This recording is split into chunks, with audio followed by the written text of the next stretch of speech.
നമസ്കാരം. ഇന്നത്തെ കാഴ്ച കൊണാർക്ക് ടെമ്പിളിൻ്റെ കാഴ്ചകളാണ്. അതായത് സൂര്യക്ഷേത്രം. ഭുവനേശ്വറിലെ പുരി ജില്ലയിലാണ് ഇത് സ്ഥിതി ചെയ്യുന്നത്. ബ്ലാക്ക് പഗോഡ എന്നറിയപ്പെടുന്ന സൂര്യക്ഷേത്രം യുനെസ്കോയുടെ പൈതൃക പട്ടികയിൽ ഇടം പിടിക്കുന്നത് 1984-ലാണ്.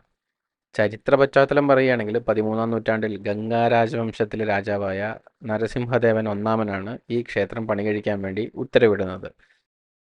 AD 1238 മുതൽ 1264 കാലഘട്ടത്തിലാണ് സൂര്യക്ഷേത്രം നിർമ്മിച്ചതായിട്ട് കരുതപ്പെടുന്നത്. സൂര്യദേവനെ ആരാധിക്കുക എന്നുള്ള ലക്ഷ്യത്തോടു കൂടിയാണ് നിർമ്മാണം. സൂര്യക്ഷേത്രത്തിൻ്റെ നിർമ്മാണത്തിൽ 1200 കലാകാരന്മാരായിട്ടുള്ള ശില്പികൾ 12 വർഷത്തെ അധ്വാനം കൊണ്ട് പണി പൂർത്തീകരിക്കാനായി എന്നാണ് കരുതപ്പെടുന്നത്. ക്ഷേത്രം നിർമ്മിച്ചിരിക്കുന്നത് ഒരു രഥത്തിൻ്റെ ആകൃതിയിലാണ്. 7 കുതിരകൾ വലിക്കുന്ന ഒരു വലിയ രഥം. വശങ്ങളിൽ 12 ചക്രങ്ങളായിട്ട് മൊത്തം 24 ചക്രങ്ങളുള്ള ഒരു മഹാരഥത്തിൻ്റെ ആകൃതിയിലാണ് ഈ ക്ഷേത്രം രൂപകൽപ്പന ചെയ്തിട്ടുള്ളത്. ഒരു ചക്രത്തിന് 12 അടിയോളം ഉയരമുണ്ട്. ഇന്ന് നമ്മൾ കാണുന്ന സൂര്യക്ഷേത്രം പൂർണ്ണ രൂപത്തിലുള്ളതല്ല. സൂര്യക്ഷേത്രത്തിൻ്റെ മുഖ്യ ഗോപുരം 200 അടി ഉയരം ഉണ്ടായിരുന്നു. എന്നാൽ അത് തകർന്നു പോവാണ് ഉണ്ടായത്. ഇന്ന് ജഗ്മോഹൻ മണ്ഡപം മാത്രമാണ് നിലകൊള്ളുന്നത്. ഈ നിർമ്മിതിക്ക് അല്ലെങ്കിൽ ഈ ക്ഷേത്രത്തിന് പ്രധാനപ്പെട്ട 4 ഭാഗങ്ങളുണ്ട്. ഗർഭഗൃഹം അഥവാ വിമാന എന്നാണ് പറയപ്പെടുന്നത്. സൂര്യദേവൻ്റെ വിഗ്രഹം പ്രതിഷ്ഠിച്ചിട്ടുള്ളത് ഈ ഭാഗത്താണ്. അതായത് നമ്മൾ നേരെ കാണുന്ന ഇപ്പം നിലനിൽക്കുന്ന ബിൽഡിങ്ങിൻ്റെ പിറകിലായിട്ടാണ് ആ ബിൽഡിംഗ് ഉണ്ടായിരുന്നത്. ഏകദേശം 229 അടി ഉയരം ഉണ്ടായിരുന്നു. അതായത് 70 മീറ്റർ ഉയരമുള്ളതായിട്ട് കരുതപ്പെടുന്നു. അതിന് ഗർഭഗൃഹം എന്നാണ് വിളിച്ചിട്ടുള്ളത്. ഞാനിപ്പോൾ നിൽക്കുന്നത് നൃത്തമണ്ഡപത്തിലാണ്. നൃത്തമണ്ഡപം സൂര്യക്ഷേത്രത്തിന് നേരെ അഭിമുഖമായിട്ടാണ് ഉള്ളത്. അതായത് പടിപ്പുര കഴിഞ്ഞാൽ നൃത്തമണ്ഡപം, നൃത്തമണ്ഡപം കഴിഞ്ഞാൽ മുഖ്യമണ്ഡപം, അതായത് ജഗ്മോഹൻ ബിൽഡിംഗ്, അത് കഴിഞ്ഞാലാണ് ഗർഭഗൃഹം. പിന്നെ വശങ്ങളിലായിട്ടാണ് ഭോഗഗ്രഹം എന്ന് പറഞ്ഞിട്ടുള്ള ഭാഗമുള്ളത്. അതായത് ഭക്ഷണം കഴിക്കാനുള്ള ഭാഗമായിട്ടുള്ളത്. അതും ഇപ്പോൾ അവശിഷ്ടം മാത്രമേ ഉള്ളൂ. ഒരു തറ മാത്രമായിട്ട് കാണപ്പെടുന്ന ഒരു ബിൽഡിംഗാണ്. ഇപ്പോൾ നമ്മൾ പ്രധാനമായിട്ടും കാണുന്നത് ഈ കൊണാർക്ക് ക്ഷേത്രത്തിൽ വന്ന് കാണാൻ കഴിയുന്നത് മുഖ്യമണ്ഡപം, അതായത് ജഗ്മോഹൻ ബിൽഡിംഗ് മാത്രമാണ് ഇപ്പോൾ കാണാൻ കഴിയുക. ബാക്കിയുള്ളവ നശിച്ചു പോയിട്ടുണ്ട്. നാട്ടമണ്ഡപം പ്രധാനമായും നൃത്തത്തിനും സംഗീതത്തിനും സമർപ്പിക്കപ്പെട്ടതിനാൽ ഭൂരിഭാഗം ശില്പങ്ങളും നർത്തകിമാരുടെയും സംഗീതോപകരണങ്ങളുടെയൊക്കെ രൂപത്തിലാണുള്ളത്. വിവിധതരം നൃത്ത രൂപങ്ങളുണ്ട്. അതുപോലെ തന്നെ സംഗീതോപകരണങ്ങൾ, ഒഡീസി നൃത്തത്തിൻ്റെ വളരെ പ്രധാനപ്പെട്ട കുറേ രംഗങ്ങളുടെ ശില്പങ്ങളുമൊക്കെ അവിടെ കാണാം. ഈ ശില്പങ്ങളിൽ മൃദംഗം, വീണ, ബാംസുരി, മാഢാൽ തുടങ്ങിയ സംഗീതോപകരണങ്ങൾ സംഗീതജ്ഞർ വായിക്കുന്ന രീതിയിലുള്ള കുറേയധികം ശില്പങ്ങൾ ഇവിടെ നിർമ്മിച്ചിട്ടുണ്ട്.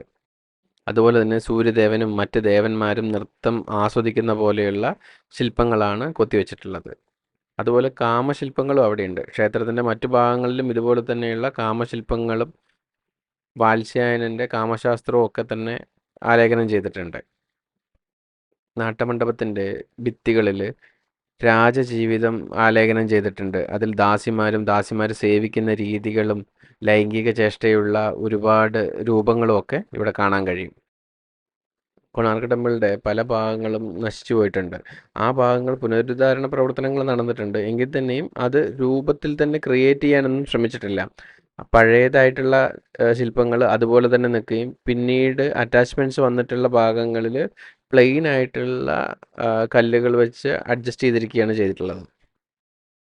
നാട്ടമണ്ഡപത്തിൻ്റെ മേൽക്കൂരയൊന്നുമില്ല. മേൽക്കൂരയെല്ലാം നശിച്ചുപോയി. എങ്കിൽ തന്നെയും അസ്ഥിഭാരവും അതിൻ്റെ മുകളിലായിട്ടുള്ള ഭിത്തിയും ഉണ്ട്.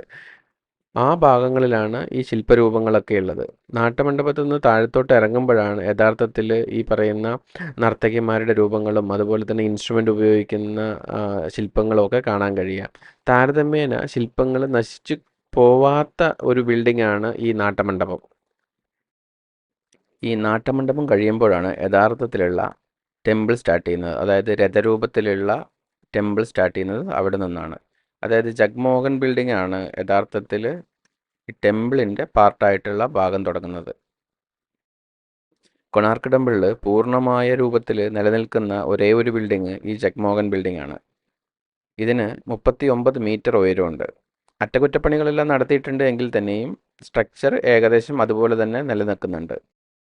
കൊണാർക്ക് ടെമ്പിളിൽ ഇന്ന് നിലനിൽക്കുന്ന ഭാഗങ്ങളെ അടിസ്ഥാനപ്പെടുത്തി ഏറ്റവും കൂടുതൽ ശില്പരൂപങ്ങളും കലാപരമായ സൃഷ്ടികളും എല്ലാം തന്നെ ഉള്ളത് ഈ ബിൽഡിങ്ങിലാണ്. അതായത് രഥചക്രങ്ങൾ, 7 കുതിരകൾ, അതുപോലെ തന്നെ സൂര്യഘടികാരം തുടങ്ങിയ എല്ലാ ഭാഗങ്ങളും ഈ ബിൽഡിങ്ങിലാണ് ഉള്ളത്. ഇവിടെ നിന്ന് നേരെ നോക്കുമ്പോൾ കാണുന്നത് നാട്ടമണ്ഡപമാണ്. ജഗ്മോഹന എന്നുള്ള ഈ നിർമ്മിതി ഗർഭഗൃഹത്തിലേക്ക് പ്രവേശിക്കുന്നതിനായിട്ടുള്ള പ്രവേശന കവാടമായിട്ടാണ് നിലകൊള്ളുന്നത്. കൊണാർക്ക് സൂര്യക്ഷേത്രത്തിലെ ഏറ്റവും ഭംഗിയായിട്ട് നിലകൊള്ളുന്ന ഒരേയൊരു ഭാഗം ഈ ജഗ്മോഹനയാണ്. ഭക്തർ ഒരുമിച്ച് കൂടി ആരാധനയും ഭജനയും നടത്താനിരിക്കുന്ന മണ്ഡപം. ഏകദേശം ഉയരം 39 മീറ്റർ ആണെന്ന് പറഞ്ഞല്ലോ. മണ്ഡപത്തിൻ്റെ പുറം മതിലിൽ സംഗീതം, നൃത്തം, പ്രണയം, ദിനചര്യ, ആനകൾ, കുതിരകൾ, അലസകന്യകകൾ എന്നിവരുടെയൊക്കെ ശില്പങ്ങൾ അത്ഭുതകരമായ രീതിയിൽ കൊത്തിവെച്ചിട്ടുണ്ട്. മേൽക്കൂര പിരമിഡിൻ്റെ ആകൃതിയിലാണ്. ജഗ്മോഹന കാണുമ്പോൾ നമുക്ക് കൊണാർക്കിലെ ആർക്കിടെക്ചറിൻ്റെ വലിയ സവിശേഷത മനസ്സിലാവും. യഥാർത്ഥത്തിൽ ഈ ബിൽഡിംഗ് ക്രിയേറ്റ് ചെയ്തിരിക്കുന്ന സമയത്ത് ഇൻ്റർലോക്കിംഗ് സിസ്റ്റമാണ് ഉപയോഗിച്ചേക്കുന്നത്. ചുണ്ണാമ്പോ, സിമൻറ്റോ, അതുപോലെ സുർക്കി മിശ്രിതങ്ങളോ അങ്ങനെ ഒന്നും തന്നെ ഉപയോഗിച്ചിട്ടില്ല ആ സമയത്തുള്ള നിർമ്മാണത്തിൽ. ഇപ്പോഴായിട്ടുള്ള പുതുക്കിപ്പണിയലിൻ്റെ ഭാഗങ്ങളിലും അതുപോലെ തന്നെ നശിച്ചു പോകാതിരിക്കാനുള്ള മെയിൻ്റനൻസ് വർക്കിലൊക്കെ ഇത് ഉപയോഗിച്ചിട്ടുണ്ടാവാം. എങ്കിൽ തന്നെയും മുൻകാലങ്ങളിൽ ആദ്യ നിർമ്മിതിയിൽ ഇത്തരത്തിലുള്ള ഒന്നും തന്നെ ഉപയോഗിച്ചിട്ടില്ല എന്നാണ് പറയപ്പെടുന്നത്. കൊണാർക്കിലെ കാമശില്പങ്ങളെക്കുറിച്ച് പറയുകയാണെങ്കിൽ ക്ഷേത്രത്തിൻ്റെ ഗർഭഗൃഹത്തിന് പുറത്തും മതിലുകളിലും ഭജന ഹാളിലും നാട്ടമണ്ഡപത്തിൻ്റെ പുറം ചുമരിലും അകം ചുമരിലും ഒക്കെ ആയിട്ട് ഒരുപാട് ശില്പങ്ങളുണ്ട്. പൊതുവെ മതിലുകളുടെ മുകളിലുള്ള ഫ്രെയിമുകളിലും ചെറിയ പാനലുകളിലും ഒക്കെ ഇവ കൊത്തിവെച്ചിട്ടുണ്ട്. ഈ രൂപകൽപ്പനകൾ മിക്കവാറും ഒക്കെ ദമ്പതികൾ തമ്മിലുള്ള സ്നേഹത്തിൻ്റെ, ശാരീരിക ബന്ധത്തിൻ്റെ ദൃശ്യങ്ങളാണ്. ചില ശില്പങ്ങളിൽ ഗ്രൂപ്പായിട്ടുള്ള സെക്ഷൽ ആക്ടിവിറ്റീസിൻ്റെ ഒക്കെ ചിത്രങ്ങളുണ്ട്. കാമസൂത്രത്തിലെ വിവിധ ആസനങ്ങളും ഒക്കെ ഇതിൽ പ്രതിപാദിക്കുന്നുണ്ട്. സ്ത്രീ പുരുഷ ശരീരഭംഗി, അലങ്കാരം, ആനന്ദഭാവങ്ങൾ തുടങ്ങിയവയൊക്കെയാണ് ഇതിൽ കൊത്തിവെച്ചിരിക്കുന്നത്. ഈ ശില്പങ്ങളെക്കുറിച്ച് പല തരത്തിലുള്ള വ്യാഖ്യാനങ്ങൾ നിലനിൽപ്പുണ്ട്.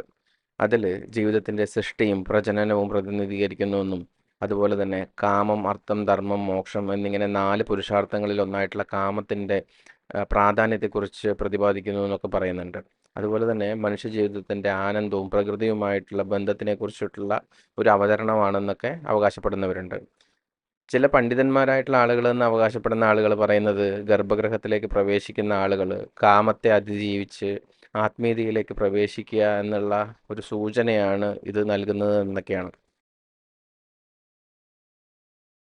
ഒരു തത്വചിന്താപരമായിട്ടുള്ള വ്യാഖ്യാനം എങ്ങനെയാണ് ക്ഷേത്രത്തിൻ്റെ പുറത്തുള്ള മതിലുകൾ ഭൗതിക ജീവിതത്തെ പ്രതിനിധീകരിക്കുന്നുവെന്നും ക്ഷേത്രത്തിൻ്റെ അകത്തെ ഭാഗം ആത്മീയ ജീവിതത്തെ പ്രതിനിധീകരിക്കുന്നുവെന്നാണ്. അതായത് കാമത്തിൽ നിന്ന് ആരംഭിച്ച് ആത്മീയ മോക്ഷത്തിലേക്ക് എത്തുന്ന മനുഷ്യ ജീവിതയാത്രയെ ശില്പങ്ങളായിട്ട് സൂചിപ്പിച്ചിട്ടുള്ളതാണ് ഈ ശില്പങ്ങൾ എന്നാണ്. കലാപ്രാധാന്യത്തെക്കുറിച്ച് പറയുകയാണെങ്കിൽ ശില്പങ്ങൾ വെറും കാമദൃശ്യം മാത്രമല്ല, പുരാതന ഇന്ത്യയുടെ കല, സംസ്കാരം, മനഃശാസ്ത്രം, ആത്മചിന്ത എന്നിവയൊക്കെ ഉൾക്കൊള്ളിച്ചു കൊണ്ടിട്ടുള്ള കൊണാർക്കിലെ ശില്പങ്ങൾ വൈഭവപൂർണമായിട്ടുള്ള സൂക്ഷ്മ കൊത്തുപണികൾക്ക് ഉദാഹരണമാണ്. ഖജുരാഹോ ക്ഷേത്രത്തിലെ കാമശില്പങ്ങളോടൊപ്പം തന്നെ കൊണാർക്കിലെ ചിത്രങ്ങളും അല്ലെങ്കിൽ ശില്പങ്ങളും ലോക പ്രശസ്തമാണ്. സങ്കീർണങ്ങളായിട്ടുള്ള ദമ്പതി ചിത്രങ്ങൾ, പ്രണയം, സ്നേഹം, ശരീരഭംഗി, ശില്പകല എന്നിവയൊക്കെ പ്രതിപാദിക്കുന്നത് കൂടാതെ മെയ്തുന ദൃശ്യങ്ങളും ഇവിടെ പ്രതിപാദിക്കുന്നുണ്ട്. ശൃംഗാരത്തിൻ്റെ രചനാശൈലിയോടുകൂടി കാമക്രമ പെരുമാറ്റങ്ങളോടുകൂടിയ ദമ്പതി ശില്പങ്ങൾ ഇവിടെ കൊത്തിവെച്ചിട്ടുണ്ട്. അതുകൂടെ സ്വവർഗാനുരാഗം, സ്വവർഗരതി, മൃഗരതി തുടങ്ങിയ പലതരം ലൈംഗിക ദർശനങ്ങളും സഹജമായിരുന്നു, എല്ലാ കാലത്തും സഹജമായിരുന്നു എന്നുള്ള അറിവിലേക്കാണ് ഇത്തരം ചിത്രങ്ങൾ നമ്മളെ കൊണ്ടെത്തിക്കുന്നത്.